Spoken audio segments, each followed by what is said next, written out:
So if you're one of the thousands of people out there dreaming of, trading the daily grind for Pura Vida in Costa Rica, The good life. the good life, exactly, Yeah. you are probably stuck between two massive, and I mean competing feelings right now. Total excitement, of course. And that pure dread of what people call the big purge. A purge, yeah. That dread is definitely real, but I think it's often misplaced. Most people get caught up in the emotional side, ditching decades of their belongings. Sure. But they completely miss the high-stakes financial math that's going on under the surface. And that's where most future expats make their first, fatal mistake. And it's so true. I saw the perfect example in materials you sent over. If you sell the wrong things or fail to pack the right things, you're making a huge financial error before you even get on the plane. Our source found a basic 10-inch compound miter saw at a big retailer down there, EPA. It's basically their Home Depot. Price tag, $600. Right. And that exact same saw, just a standard model, is about $199 here in the States. So you're looking at a $401 instant tax on one tool. One common tool, yeah. Ouch. Ouch is right. Okay, let's unpack this. So our mission for this deep dive is to tackle that strategic financial prep head on. Exactly. We want to show you how to do a proper pre-move purge and, more importantly, what to keep, how to bypass that painful 2x, even 3x markup, and avoid starting your dream life, $10,000 in the hole. And we've kind of synthesized everything from the sources into a clear 3-phase blueprint. It's not just about packing, it's strategic financial defense. We're focusing on 2 core ideas that will save you the most money and the biggest headaches. Okay. First, phase 1, really understanding the reality of the big purge. And then phase 3, which is all about mastering what we're calling the yellow lid secret. I like that, the yellow lid secret. It's a game changer for getting your most valuable gear through customs. Let's jump right into phase 1 then, because I think this whole purge thing needs a mental reframing. It really does. Getting rid of your stuff feels like a hassle, but you need to see the cash you make from those sales as like an investment fund. You're literally funding the move. And funding the high-quality essentials you'll need to buy, just not the ones you think. Right. And this is where the reality of the tropics just completely dictates your strategy. You have to start by ruthlessly getting rid of what we're calling the tropical killers. I love that term, tropical killers, because they are. And the main culprit is that intense year-round humidity. Precisely. You look at standard U.S. furniture, anything built with particle board, MDF, that kind of stuff, it just won't survive a single rainy season. Just swells up, right? Swells, it warps incredibly fast, and those heavy, thick fabrics on sofas or even mattresses, they become absolute mold magnets. We're talking within months. So anything that isn't solid, high-quality wood or something specifically designed for the tropics has to go now. It absolutely has to go. And here's the crucial financial link people miss. Shipping an entire container is a massive investment. Yeah, tens of thousands of dollars. At least. So if the item you're shipping is just going to warp or grow mold in 6 months, the space it takes up in that expensive container is just not worth it. So the equation is simple. Purge the weight and the mold risk now. I've heard horror stories about people finding literal mushrooms growing on their bookshelves. It happens. You have to be ruthless. Okay, smart. So we've purged all the stuff that's destined to die a slow, humid death. Now let's go to the flip side. Phase 2, the ultimate must-bring list. Right. These are the items you will desperately regret leaving behind. This is where you hit that staggering 2x or 3x price difference. Or where you just can't find good quality stuff locally. Exactly. It's either specialty brands that are prohibitively expensive or suspiciously cheap knockoffs. So where do we start? Well, we can break this list down into 3 critical categories, starting with the biggest financial pain points: electronics and tools. I think most people would assume that the huge import fees would be on big appliances, like bringing a fridge or a washer dryer. That's a great question, and it makes sense, but no. We learned that the cost to ship something massive like a fridge usually outweighs the local markup anyway. So it's a wash. It's a wash, or even more expensive to ship. The sources all emphasize small, high-value electronics. Before you leave, you absolutely have to buy your new computers, new phones, and good headphones in the U.S. Why those specifically? Is it just the import taxes? It's a combination of things. It's protectionist tariffs and a really complex import bureaucracy that just targets high-tech goods. So your $1,500 laptop, could easily cost you $2,500, maybe even $3,000 down there. Wow, okay. And the selection is probably not as good either. Not at all. Often older models. And speaking of, administrative survival, there's one item that's really overlooked but makes total sense, a small printer. Yes. The small printer is critical. They are reportedly in very limited supply, way more expensive, and you need one desperately for those first 6 months. All the residency paperwork, Yeah. tax forms, banking stuff. All of it. You're going to be printing, scanning, and copying constantly. And you really don't want to be relying on an internet cafe for your sensitive documents. That connects right back to that theme of self-sufficiency. It's not just the cost. It's about being able to handle your own business when you're just trying to get set up. Exactly. And that theme is most obvious in the tool category, which brings us all the way back to that $400 miter saw mistake. We have to talk about the tools again. Despite the weight, you have to bring your mechanic tool sets, your quality drills, your power saws. This is where the price difference is just staggering. That one example says it all. It really does. Keep your good tools. Even if you have to pay for extra baggage weight, it pays for itself immediately. And the self-sufficiency part here is huge.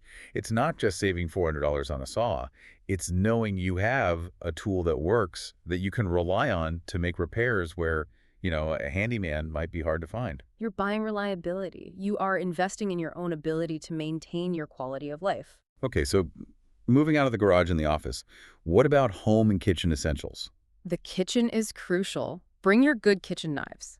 They're incredibly expensive, and it's really hard to find good quality replacements. And small appliances, right? Yes, things like a high-performance blender or an air fryer. The local substitutes often just break down quickly, or the quality isn't what you're used to, even with a high price tag. And linens. I have to admit, I was skeptical when I read this. I thought, a towel is a towel. It's a huge deal. It's about your daily comfort. You need to pack your high thread count sheets, good duvet covers, dense towels. The sources are so clear on this. Oh, the quality just isn't there. It's either not there at all, or it comes with a massive price tag. And trust me, stepping out of a shower into 85-degree humidity and using a cheap, thin, rough towel, it's a daily annoyance you just want to avoid. That makes perfect sense. Okay, now for the category that doesn't hit you all at once, but is more like a death by 1,000 cuts.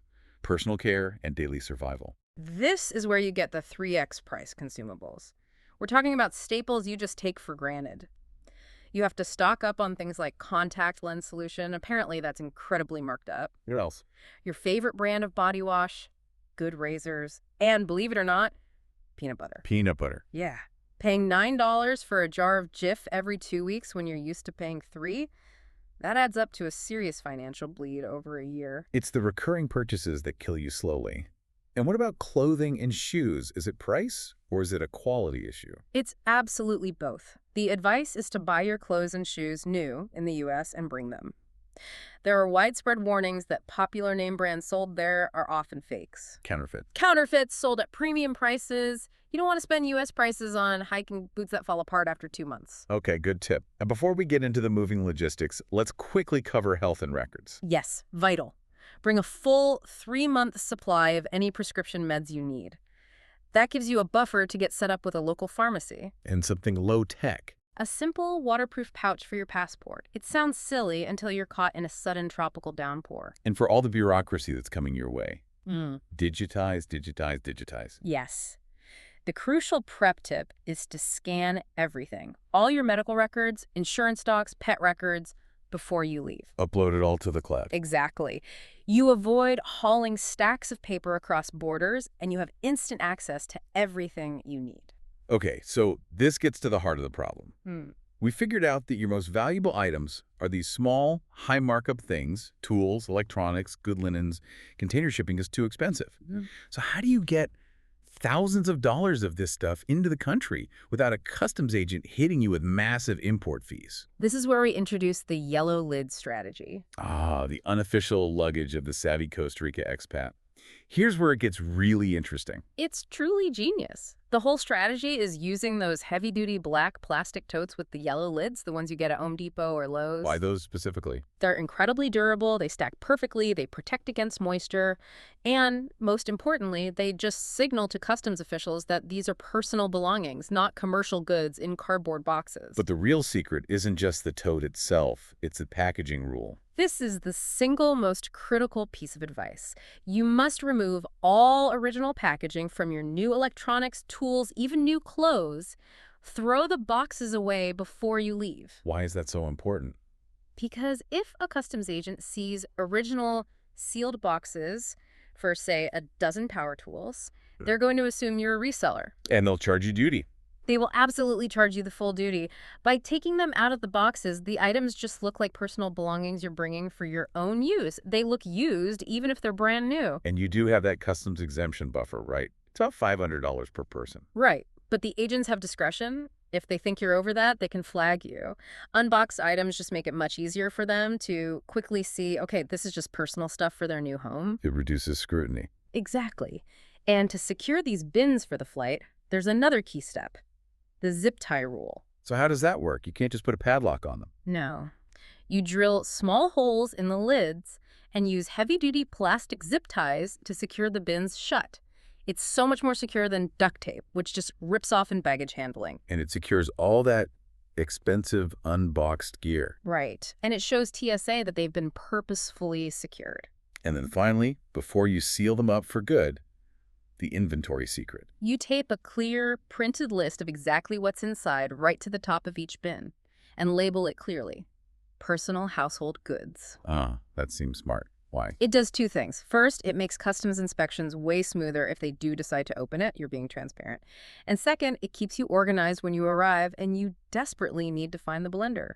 So let's just go back to the math for a second, because you are going to pay extra baggage fees for these heavy bins, maybe $150 a pop. You will, and you have to view that as a necessary cost. The financial justification is just undeniable. The source is laid out clearly.